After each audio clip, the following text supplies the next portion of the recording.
আমাদের ওই মায়েদের ইজ্জত নিয়ে যারা টানাটানি করবে সেই সবগুলো হাতকে অবশ করে দেওয়া হবে ইনশাআল্লাহ। কোন জালিম আপনাদের দিকে চোখ তুলে তাকানোর সাহস করবে না। আর যদি কেউ করে রাষ্ট্র তার চোখ খুলে ফেলবে।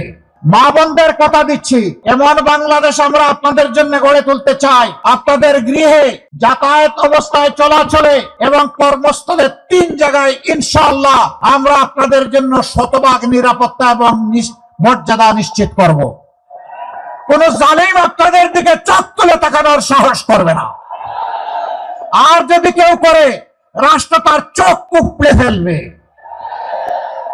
আল্লাহ রাসূল বলেছিলেন, আল্লাহর দেওয়া হেদায়েতের ভিত্তিতে ও বিশ্ববাসী, আজকে তোমাদেরকে এমন একটি শাসন সমাজ ব্যবস্থা উপহার দিয়ে যাচ্ছে।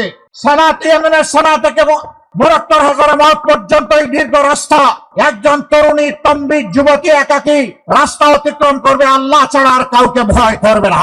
আমরা সেই দেশটি দেখতে চাই, তার জন্যই আমরা যাচ্ছি।